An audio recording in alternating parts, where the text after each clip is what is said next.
আজকে আমি সকাল সকাল ঘুম থেকে উঠছি, ইনফ্যাক্ট একটু বেশি সকাল উঠে পড়ছি। তো আমার হাতে এখন অফুরন্ত সময় আছে, আর আমি ঘুম থেকে উঠে আমি আমার প্রিয় ওয়েবসাইটে গেছিলাম। তোমরা যারা দুষ্ট মাইন্ডেড মানুষ আছো, না ওয়েবসাইট না, আমি আমার প্রিয় ওয়েবসাইট ইউটিউবের মধ্যে ঢুকছিলাম। এন্ড ইউটিউবের মধ্যে ঢুকতে না ঢুকতেই আমার পিউডিপায়ের একটা আজ থেকে 6 বছর পুরাতন একটা ভিডিও রেকমেন্ড করছে।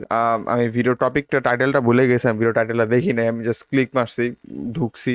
এন্ড ওখানে একটা খুব কন্ট্রোভার্সিয়াল একটা টপিক নিয়ে কথা হইতেছিল, যে সেটা হচ্ছে তুমি কি একটা ফ্রন্ট টু ব্যাক ইউজার নাকি ব্যাক টু ফ্রন্ট ইউজার। এখন এইটা হয়তো অনেক কনটেক্সট অনেক দিকে যাইতে পারে, বাট আমরা আজকে জায়গায় 2 নাম্বার, ইয়াস আজকে আমরা জায়গায় পায়খানা করার কনটেক্সটে বলতেছি। So front to back, back to front, এটা মানে কি? ফ্রন্ট টু ব্যাক মানে দেশে তুমি একটা টিস্যু পেপারকে নিয়ে তুমি তোমার নিতাম তোমার পাশা তুমি সাফ করবা হচ্ছে হলো সামন থেকে পিছন দিকে নিবা, আর ব্যাক টু ফ্রন্ট হইতেছে পিছন থেকে সামন দিকে নিবা। ঠিক আছে, এখন এই জায়গায় আমাদের বিরাট বড় একটা কন্ট্রোভার্সি হয়ে গেছে। এটা শোনার পর আমি জাস্ট একটু কিউরিয়াস ছিলাম, আর আমি একটু ইউটিউব আমি একটু ইন্টারনেটের মধ্যে একটু সার্চ দিলাম যে মানুষের কি ওপিনিয়ন এটার উপরে। অ্যান্ড রেডিটের মধ্যে অ্যাপারেন্টলি এটা একটা যুদ্ধ হইতেছে, ওয়ার হইতেছে, এখনো এই ওয়ার শেষ হয় নাই। ফিলিস্তিন আর ইসরায়েলের ওয়ার হয়তো এখন একটা সিসফায়ারের মধ্যে এসে পড়ছে।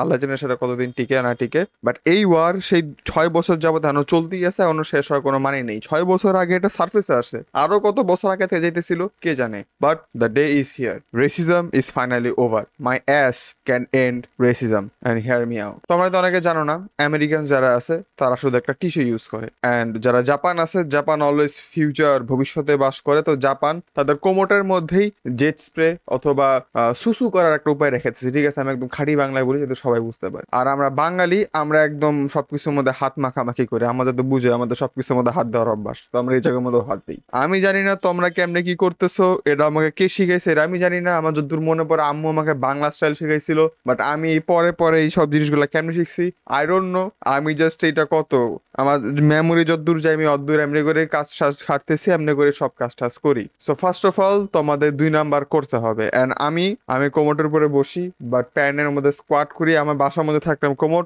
বাইরে গেলে দাদু বাড়ি বা নানু বাড়িতে গেলে তখন কোমোট সবসময় থাকে না অ্যাভেলেবল, তখন এশিয়ান স্কোয়াট করতে হয়। ঠিক আছে, এটা এটা অনেকের জন্য হয়তো একটা ব্যায়াম হবে, বাট আমরা 2 নাম্বার এমন করে আগে করতাম। এখন তুমি যেই উপায় অবলম্বন করো না কেন, তুমি বসো কোমোটে বসো নাই যে জায়গায় করো না কেন, তোমার একটা জিনিস শিওর রাখতে হবে যে তোমার একদম 100% ক্লিন থাকতে হবে, মানে ভিতরটা একদম 100% ক্লিন করে ফেলতে হবে। এখন এটা করার জন্য তোমার যদি 2 মিনিট লাগে করো, তোমার যদি 15 মিনিট লাগে করো, কোনো সমস্যা নাই, বাট নিজের ভিতরটাকে একদম সাফ করে দাও। ওগুলা আবর্জনা জিনিস, ওগুলো সব বেড়ে চলে যাক। ঠিক আছে, ওগুলা ভিতরে রেখে কোনো লাভ হবে না।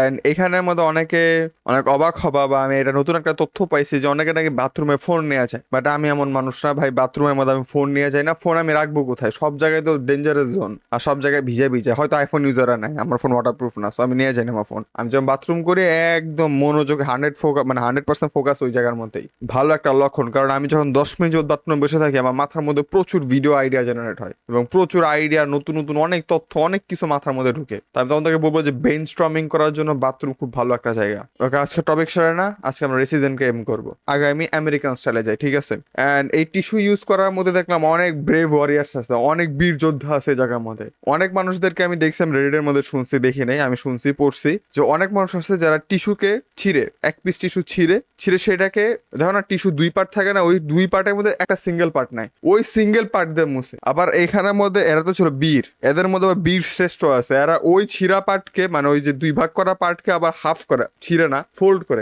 করে ওই ছোট অংশ দিয়ে মুছে।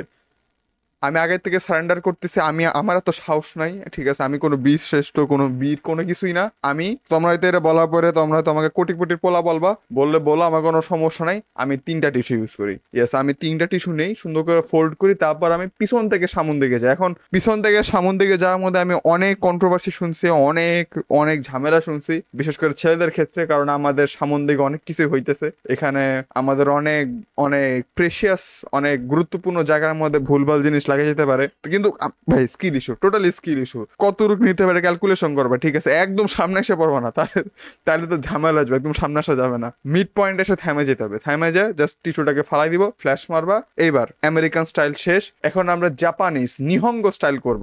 বিডেটাকে নিব, বা ওই যে কি বলে ওটাকে, হ্যান্ড শাওয়ার যেটা আসলে নিব, নিয়ে জাস্ট পানি দিয়ে একটু সাফ করবো জায়গা আমাদের কোমোটে বসা থাকা অবস্থায়। তারপরে তারপরে আমি যে একটা বাঙালি, আমার রক্তে যে বাঙালি রক্ত যায়, এটা আমার প্রমাণ করতে হবে। ফ্লোরের মধ্যে একদম বসবো, বইসা বাংলা স্টাইলে হাত মারতে হবে, মানে মানে হাত দিয়ে পিছন সাইডটা সাফ করতে হবে, ঠিক আছে? আর আমি এখানে অনেক ব্রেভ ওয়ারিয়ার্স আছে, ঠিক আছে? অনেকে আছে, আমি জানি না এটা হয়তো শুধু আমার ক্ষেত্রে হয়। আমার 2 নাম্বার ফুলের মতন বাসনা না, একদম জঘন্য সেন্ট হয়, অনেক বাজে বাসনা হয়, অনেক বাজে গন্ধ হয়, যার কারণে আমার সাবান ইউজ করতে হয়। আমি অনেক জায়গায় শুনছি যে সাবান ইউজ করে না, জাস্ট পানি দিয়ে মুছে চলে যায়। আমি তো সাহসী মানুষ না ভাই, আমার সাবান ইউজ করতে হয়। তো আমি সুন্দর করে বাম হাতটার মধ্যে সাবান নিয়ে আমি জাস্ট ওই জায়গাটার মধ্যে মালিশ করে আমি পানি দিয়ে সাফ করে তারপর আমি উঠি। অ্যান্ড এই জায়গার মধ্যে আমি অনেক ব্রেভ ওয়ারিয়ারকে দেখছি, তারা ডাইরেক্ট সাফ করে ধোয়া ঠোয়া করে না মুছে প্যান্ট ট্যান্ট পরে চলে যায়। আমার খুব আনকমফোর্টেবল লাগে, ইভেন বাসা থাকলেও আমার খুব আনকমফোর্টেবল লাগে। আমি সাথে করে গামছা নিয়ে যাই এবং গামছা দিয়ে সেই জায়গাটা ভালো করে মুছি, কোমরের নিচে পুরাটুকি ভালো করে মুছি, ভালো করে মুছে আমি তারপর বের হই। আর যেহেতু আমি ব্যাক টু ফ্রন্টে গেছি, আমি কোনো ধরনের রিস্ক নেই না। আমি যখন আমার ওই জায়গাটা সাফ করি তখন আমি সামনের পার্টটাও সাফ করে নিই, just to be safe, just to be পরিষ্কার। পরিষ্কার থাকলে কোনো সমস্যা নাই, কোনো ঝামেলা নাই, পরিষ্কার থাকা ভালো। তারপরে আমি উঠে যাই, তারপর দিন যা চাই আমি তাই করি। অ্যান্ড এইভাবেই আমেরিকান কালচার, জাপানিজ কালচার, বাঙালি কালচার সবগুলোকে মিশ্রণ করে আমরা রেসিজমকে এইভাবে করে শেষ করতে পারি। এখন তো আমাদের মধ্যে অনেকে আমাকে বলবা যে ভাই আই হ্যাভ অ্যান অবজেকশন, তুমি যে আমাদের সব জাতি গোত্রকে নিয়ে আসো নাই, আফ্রিকানদের কি হবে, ডাইরেক্ট করে উঠে যাও। আমি সবাইকে খুশি করতে পারবো না, ঠিক আছে? কেউ না কেউ অখুশি থাকবেই। So Africans, I am sorry.